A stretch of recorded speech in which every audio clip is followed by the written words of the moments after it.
जहां एक तरफ राजनीतिक अमृतकाल की चर्चा सुर्खियों में है, यह बात तब तक अधूरी ही रहेगी जब तक इसी अमृतकाल में राजनीति के अधेरों पर बात नहीं होती। बात राजनीतिक अधेरों पर आ ही गई तो अमृत से उभरते भारत से अमृत काल में डूबते भारत का फर्क समझना ही होगा।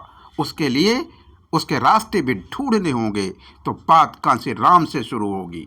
यदि समाधान का रास्ता दलित अमृत की बैतरणी मान्यवर कांशी राम से शुरू होती तो इसी दलित अमृत के सूरज डॉक्टर अंबेडकर के विचारों से बात शुरू होगी। तब अंत होगा कांशी राम की उस बैतरणी पर।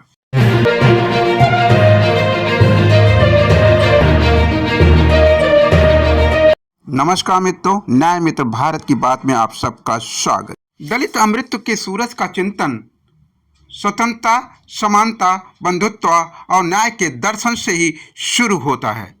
इसी चिंतन को आगे बढ़ाने के लिए मरहठा यानी मरते दम तक अपनी हट पर कायम रहने वाली धरती महाराष्ट्र की उस पावन धरा पर एक ऐसे अस्तित्व का जन्म हुआ जिसे गोधड़ी का लाल मान्यवर कांशी राम के नाम से जाना गया। गोधड़ी की इस लाल का शारीरिक जन्म रोपड़ जिला पंजाब भारत की चमार जाति रामदासिया परिवार में हुआ था। राजनीति की कर्म भूमि राजनीति का जन्म मराठा की धरती पर ही हुआ। इनका जन्म 15 मार्च 1934 और मृत्यु 9 अक्टूबर 2006 को हो गई। मराठा के इस गोधड़ी के लाल को बहुजन जननायक के रूप में पहचाना गया, जिसे मान्यवर कांशी राम के नाम से संबोधित करते हुए साहब कांशी राम तक की यात्रा में भारतीय राजनीति में राजनीतिक सुधार के साथ साथ सामाजिक सुधारों के बाबा साहब के सपनों को जमीनी हालात में उतारने की प्रयास बहुजन राजनीति से शुरू किया।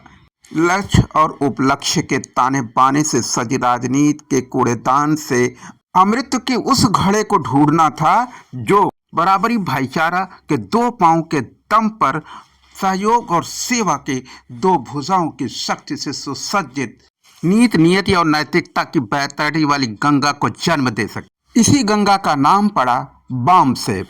बामसेफ बामसेफ यानी BAMCEF बामसेफ।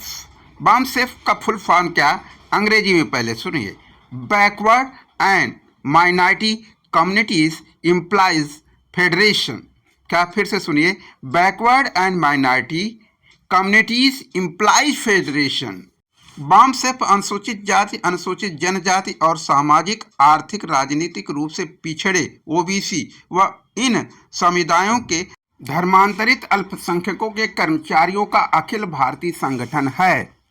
मान्यवर कांशी राम इस संगठन का 1978 में संस्थापना करते हुए अपने 2 संस्थापक सदस्यों को भी अपनाया। उनका नाम था दीना भाना जी और खापर्डे जी। इस संगठन का उद्देश्य राजनीतिक और सामाजिक सुधारों को आगे बढ़ाना। राजनीतिक उद्देश्यों की पूर्ति हेतु समाज के बेरोजगार युवाओं को आगे लाकर 85% बहुजनों के राजनीतिक शून्य को समाप्त करने हेतु BSP यानी बहुजन समाज पार्टी का गठन किया। कर्मचारी अधिकारी बने लोगों की तन, मन, धन, समय और बुद्धि का पर्दे के पीछे से बहुजन समाज को शिक्षित, संगठित एवं संघर्ष के कर सामाजिक, आर्थिक, राजनीतिक परिवर्तन का भारतीय संविधान के लाभ समाज के सीमांत वर्ग तक मिलने लगे, इस बात की गारंटी की योजनाएं बनाई गई। मगर तब खापर्डे जी तत्कालीन कांग्रेस सरकार के दबाव में आकर के इन वैचारिक शून्यता के प्रयासों पर प्रश्न चिन्ह लगा दिया। खापर्डे चाहते थे कि पहले सामाजिक परिवर्तन हो, फिर राजनीतिक परिवर्तन के लिए बामसेफ काम करे। पर्दे के पीछे की शक्तियों के चलते मान्यवर कांशी राम ने बामसेफ का रजिस्ट्रेशन नहीं करवाया, मगर यह बात खापर्डे जी को गले से नहीं उतर रही थी। उन्होंने कर्मचारियों, अधिकारियों को राजनीतिक सत्ता का उपयोग दूसरे तरीके से करना चाहते थे। वैचारिक विद्वेष की बैतरणी में तैर रहे खापर्डे तत्कालीन कांग्रेस सरकार के दबाव में आकर बामसेफ से खुद को अलग कर लिया और एक बामसेफ का एक दूसरा ब्रांच तैयार कर लिया और रजिस्ट्रेशन भी करा लिया। खापर्डे जी से अलग होते ही मान्यवर कांशी राम ने राजनीति की उस दिशा और दशा को तय करने का फैसला किया और राजनीति का हिस्सा बना दिया बहुजन समाज पार्टी के अंदर मायावती की एंट्री करके। राजनीतिक सूझबूझ और दूरदर्शिता का ये महान खिलाड़ी ने राजनीति की अगली पारी चलने की तैयारी शुरू कर दी और मुलाकात होती है मान्यवर मुलायम सिंह यादव जी से। अब बामसेव को शैडो बामसेव का नाम देते हुए उसकी शैडो प्रक्रिया को प्रारंभ कर चुके थे। बहुजन समाज पार्टी उसका मुख्य फ्रंट था। बस अगला पड़ाव राजनीति में जीत को सुनिश्चित करना था और यह उद्देश्य बिना मुलायम सिंह के कंधे को प्रयोग किए असंभव था। कई अन्य व्यक्तिगत प्रयासों में असफलताओं का स्वाद चख चुके थे, मगर राजनीति के ध्रुव पुरोधा उन्होंने जीतना सीख लिया था और लक्ष्य भी हासिल कर लिया था। वो लक्ष्य थे माननीय मुलायम सिंह, जिनके कंधे को यूज करते हुए छलांग लगानी थी राजनीति की और नया इतिहास भी लिखना था। दरअसल 1991 के मध्यावधि चुनाव में मेरठ, बुलंदशहर और इटावा का लोकसभा व विधानसभा चुनाव मुख्य चुनाव आयुक्त टी.एन. शेषन ने हिंसा के कारण रद्द कर दिया था, जो नवंबर 1991 में नए सिरे से शुरू हुआ। मुलायम सिंह यादव खुद जसवंत नगर सीट से लड़ रहे थे विधानसभा, वहीं कांग्रेस के दर्शन सिंह यादव उनके विपक्ष में खड़े थे। कड़ी चुनौती थी, लेकिन तब मुलायम सिंह यादव चंद्रशेखर सिंह की समता पार्टी में थे। मुलायम सिंह यादव मान्यवर कांशीराम की एक मीटिंग के दौरान यह तय होता है कि माननीय मुलायम सिंह यादव एक नई पार्टी, अपनी पार्टी समाजवादी पार्टी बनाएंगे। फिर क्या वो दिन और वो साल भी आ गया 1992 में, जब समाजवादी पार्टी का गठन हो चुका था। उस समय उत्तर प्रदेश में भाजपा की कल्याण सिंह के नेतृत्व में सरकार थी। उस वक्त केंद्र की जो सरकार चल रही थी वो बीजेपी के सहयोग के कंधों पर थी और उसी वक्त बीजेपी ने अपना अगला पड़ाव सुनिश्चित किया। वो था बाबरी मस्जिद का विध्वंस। कार सेवा शुरू हो चुकी थी और बाबरी मस्जिद पर हमला हो चुका था। परिणामतः 6 दिसंबर 1992 को केंद्र की सरकार, जो बीजेपी के कंधों पर आश्रित थी, उसने फैसला सुना दिया उत्तर प्रदेश की सरकार को बर्खास्त करके। फिर क्या, बर्खास्तगी के बाद कुछ दिनों तक राष्ट्रपति शासन तो होना ही था।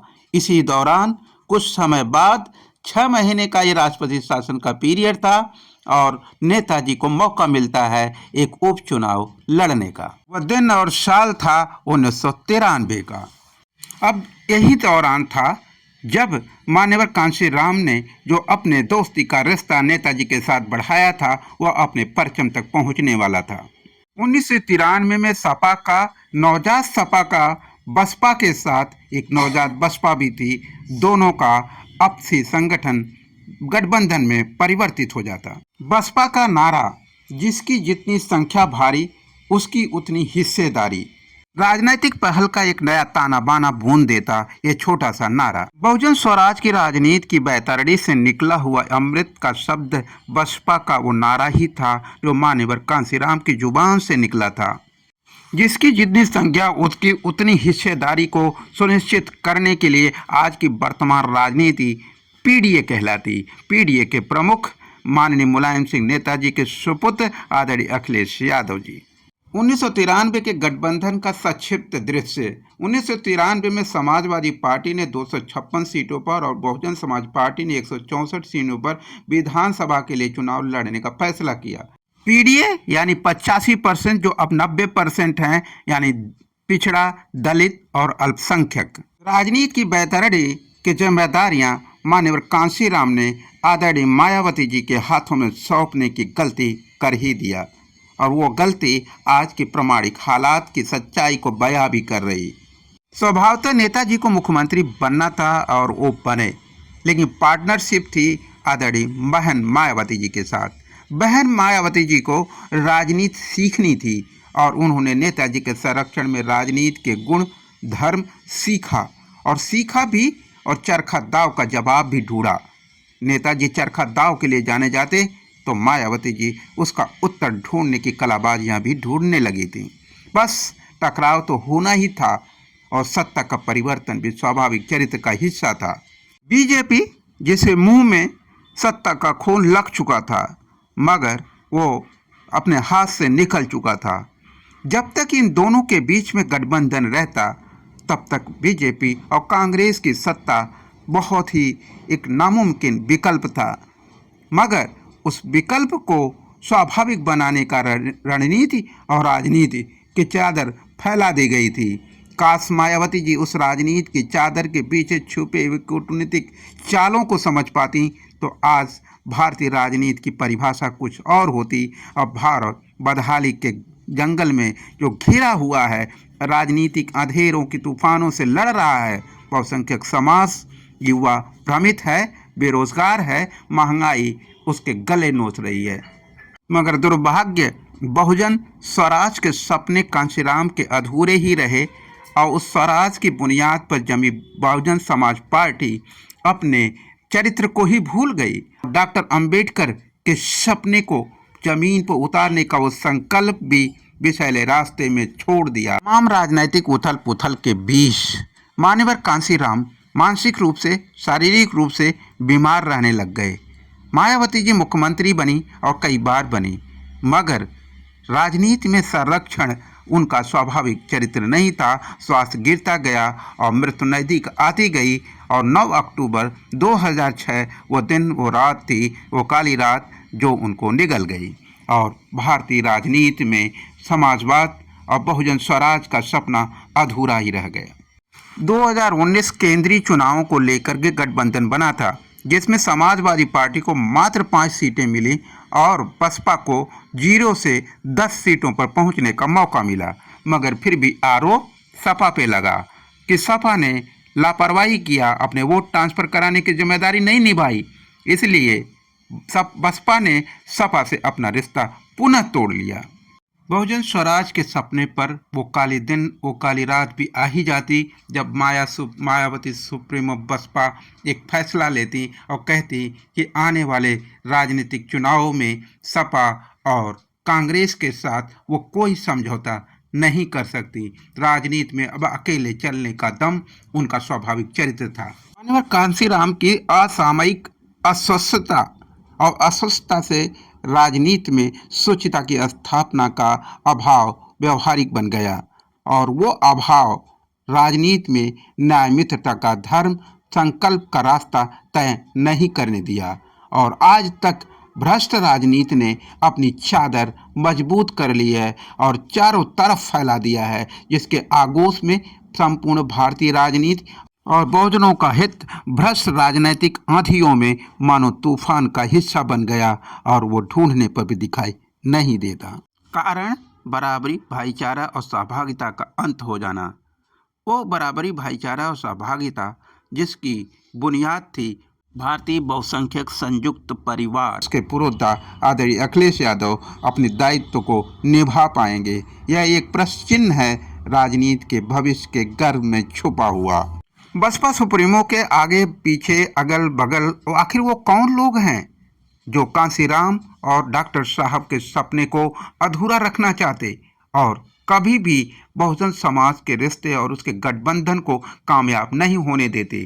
परिणाम ये हुआ कि मायावती जी की बहुजन समाज पार्टी अब कांशीराम की और सपनों की सरकार वाली बसपा नहीं रही और एक एक करके सभी दिग्गज नेता उसे छोड़ के चले गए।